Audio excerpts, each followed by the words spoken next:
Halo, assalamualaikum warahmatullahi wabarakatuh. Teman-teman, kita ada di pertemuan kelima dari mata kuliah videografi. Pertemuan kelima ini kita akan membahas mengenai handheld shooting gitu. Teman-teman pernah nggak kalau misalnya kita lagi shooting nih ya, kita pakainya sistemnya handheld. Handheld tuh apa sih? Handheld tuh ya ini gini gitu, pakai tangan gitu, pakai tangan kita. Handheld, jadi nggak pakai alat kayak tripod atau kayak gimbal stabilizer atau apa gitu ya. Pada saat kita handheld, pada saat kita ngerekam video pakai kamera tuh atau pakai smartphone gitu ya, jadi kita tuh masih biasa-biasa aja gitu loh ngelihatnya. Pas pada saat di preview di display itu, oh nggak ada masalah lah, nggak apa-apa gitu ya, bagus fine aja gitu. Tapi pada saat kita masuk ke proses editing, dimana ada kereta ya, dimana pada proses editing itu kan pakai layar gede biasanya ya. Kalau minimal pakai laptop lah ya, pakai laptop kelihatan kan gede gitu. Misalnya biasanya 14 inch sampai ya yang saya pakai 15 inch, atau pakai layar komputer tuh sampai 20 inch, 22 inch gitu ya. Itu kelihatan tuh, baru kelihatan si gambarnya tuh goyang-goyang gitu. Kalau nggak shake ya goyang gitu loh, getar gitu, ada kayak jello effect gitu kan. Jadi sebenarnya tuh kalau kita bikin video tapi masih ada getar-getar gitu, itu bukan salah kameranya gitu, tapi memang kitanya aja masih kurang kayak skill tekniknya masih kurang gitu untuk dalam memegang handheld gitu. Kita bikin kamera tuh masih kayak yang tremor, tahu banyak lah masalahnya gitu.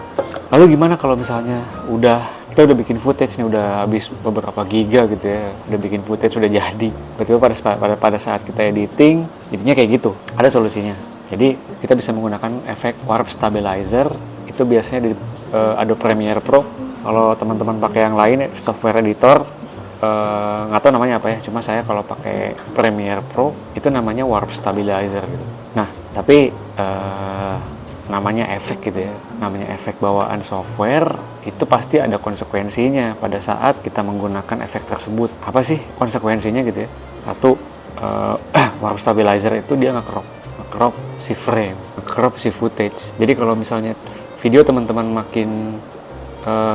goyang-goyang parah gitu ya. Nah, pada saat teman-teman edit video tersebut, teman-teman akan menimbulkan sebuah efek yang lebih parah lagi gitu di warp stabilizernya, karena dia makin berat, makin nge-crop gitu ya, terus makin kayak yang digoyang-goyang juga sama dia itu distabilize gitu ya pada saat kita ini gitu ya. Jadi kalau bisa dibiasakan pada saat handheld itu ya minimal gitu ya, kita ya jangan tegang gitu ya, satu. Terus kedua, kalau kalian menggunakan kamera rolling shutter gitu ya, jadi teman-teman kalau misalnya pakai rolling shutter tuh akan membuat efek jello tuh getar gitu loh, shake gitu. Kalau misalnya di mesin gitu ya, kita misalnya nempelin kamera tuh di mobil atau di gerbong kereta api, itu kita kalau ditempelin di kacanya pasti dia ada getar, efek jellonya itu pasti ada getarnya, itu getaran dari mesin atau getaran dari apa. Itu sama dengan halnya kita kalau misalnya teman-teman tremor tangannya, sama kayak gitu. Itu nggak akan bisa diperbaiki meskipun pakai efek warp stabilizer gitu, nggak akan bisa, akan makin parah juga gitu. Kalau kita terus-terusan semuanya videonya pakai efek warp stabilizer, itu akan memperberat kerja teman-teman gitu loh, softwarenya. Jadi makin berat aja gitu, renderingnya makin lama, karena semua video itu di-analyze dulu gitu sama si warp stabilizer itu, di-analyze terus langsung masuk di stabilizing. Waduh, itu lama banget, berat itu. Lalu ketiga, apa sih yang bikin video kita jadi goyang-goyang tuh? Biasanya kamera itu terlalu enteng gitu. Biasa teman-teman tuh biasa pakai kamera yang gede-gede tuh, yang buat video tuh kan segede-gede gini gitu. Kalau tiba-tiba kita harus bikin video tuh pakai kamera mirrorless kayak gini gitu ya, atau enggak pakai kamera smartphone gitu ya. Kalau misalnya kita pakai kamera mirrorless atau pakai kamera handphone, itu kan bobotnya jauh dari kamera-kamera gede gitu ya. Biasanya kita kalau pakai kamera gede itu kan ya udah bisa stabil gitu kan, meskipun kita handheld tuh udah stabil banget tuh. Tapi kalau pada saat kita dari yang kamera gede gitu masuk ke sini, ke mirrorless atau kamera pocket atau kamera smartphone gitu ya, itu tangan kita nggak terbiasa gitu. Jadi ya itu kita bakal menimbulkan efek goyang-goyang atau jello gitu ya. Apalagi pakai kamera HP gitu ya, pakai kamera smartphone itu ya lebih parah lagi mungkin kalau misalnya kita udah kebiasaan pakai kamera gede. Sebaliknya juga kalau kita udah kebiasaan pakai kamera seperti ini, pakai kamera yang mirrorless gitu ya, kita masuk terus tiba-tiba kita pakai kamera smartphone, sama aja tuh biasanya akan goyang-goyang tuh si gambarnya. Lalu tidak ada OIS atau IBIS atau steady shot gitu ya, atau fitur optical stabilization di lensa kayak ini nih. Kalau teman-teman punya kamera ini mirrorless, yang saya kebetulan tuh yang pakai Canon EOS M3, ini lensa bawaannya itu dia udah ada servonya, udah ada motor stabilizer gitu ya di dalamnya itu. Jadi bukan electronic image stabilizer kayak di smartphone ya. Jadi ini tuh si lensa ini tuh udah ada servonya, udah ada motor untuk menstabilkan gambar. Jadi pada saat kita jalan tuh itu nggak goyang gitu loh si ininya. Jadi sama si motor dan di dalam motor itu udah distabilisasikan gitu kan di sini. Tapi kalau kita pakai smartphone kan biasanya itu namanya ada beberapa smartphone yang punya fitur electronic stabilization ya. Nah itu juga sebenarnya nggak terlalu ngebantu sih electronic stabilization. Itu cuma berupa efek aja gitu. Tapi lumayan lah daripada nggak ada sama sekali, nanti goyang-goyang banget tuh kayak HP-HP zaman dulu tuh kan, nggak ada electronic image stabilization.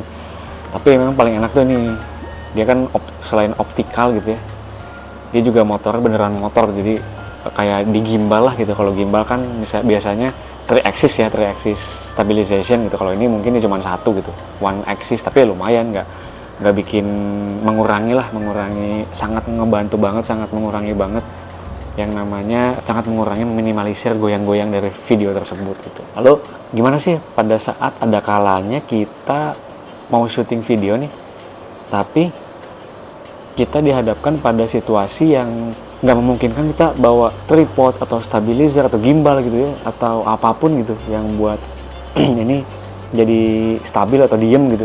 Gimana sih caranya gitu mengantisipasinya? Masa kita pada saat ada momen-momen tertentu nih, kita lagi di jalan misalnya, ada momen bagus, nah terus kita harus pasang tripod dulu, kita harus pasang gimbal dulu, di balancing dulu, tentu kan nanti momennya akan hilang gitu ya. Nah gimana caranya teman-teman untuk mensiasati hal tersebut? Jika kamera teman-teman punya electronic viewfinder, nah itu akan sangat membantu gitu. Kalau ini kan yang kamera mirrorless saya ini nggak ada nih, nggak ada electronic viewfinder. Biasanya tuh merek apa ya saya nggak tahu. Ada, saya pernah lihat tuh ada electronic viewfinder di sini kecil nih, si buat ngintip, jendela ngintip gitu loh, kayak gini buat gini. Tapi kalau teman-teman di DSLR nggak bisa, karena DSLR tuh kebanyakan viewfindernya tuh benar-benar optikal, bukan elektronik. Kalau elektronik itu biasanya ada di kamera prosumer ya. Kamera prosumer tuh kamera yang gede, yang panjang tuh lensanya bisa panjang tuh tapi bisa ngezoom sampai 30 kali, bahkan sampai ada yang sampai berapa ratus kali ya. Kalau kamera prosumer tuh biasanya ada di sini. Jadi posisinya begini. Kalau pakai electronic viewfinder tuh jadi si EFV-nya tuh kita tempelin di mata. Nah gini. Nah kita nanti ikutin aja, jadi ditempelin ke sini ke mata itu untuk mengurangi efek goyang gitu teman-teman, kayak gini gitu ya. Kalau ada electronic viewfindernya, kalau nggak ada ya jangan gitu ya, jangan dipaksain gitu kan. Jangan sampai teman-teman lagi gini terus sambil ngobrol sama teman-teman jadi goyang lagi, jadi diem aja gini gitu ya. Kedua, jangan dipaksa untuk berganti titik fokus gitu, teman-teman. Jadi pada saat teman-teman lagi seperti ini nih, jangan mainin fokusnya gitu, jadi kita kemana-mana gitu. Saya contoh kayak gini ya,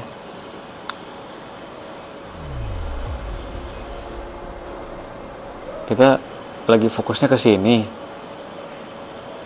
diem, tapi kita ganti fokus ke sini, ganti lagi ke sini, ganti ke sini, nanti jadi goyang tuh, jadi goyang gitu ya gini. Lalu kalau kamera teman-teman ada strapnya kayak gini nih, ada strapnya.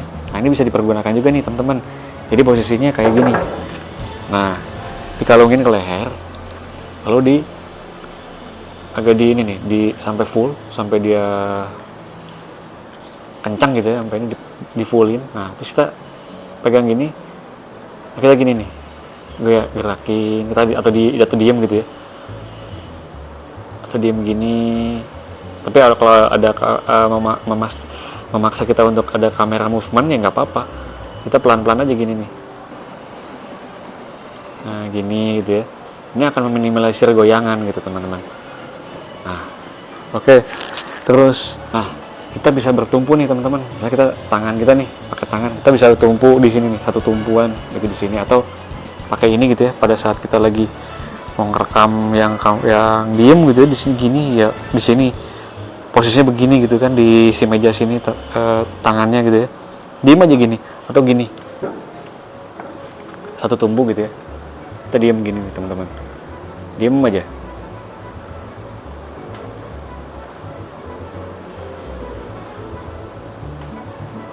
Atau enggak teman-teman tuh bisa menempelkan tangan teman-teman tuh ini, kedua ini sikut ini di sini nih, dirapatkan di badan ya teman-teman gini, sambil ngerekam gitu ya diem aja gitu gini. Itu insya Allah bakal meminimalisir goyangan.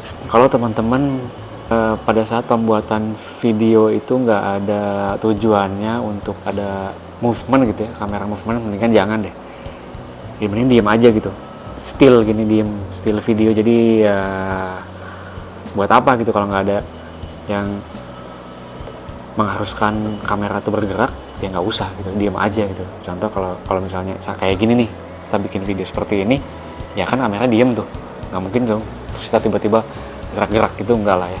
Jadi teman-teman kalau misalnya teman-teman ingin mempertajam informasi gitu ya ke sebuah subjek, nah teman-teman kalau bisa jangan menggunakan zoom.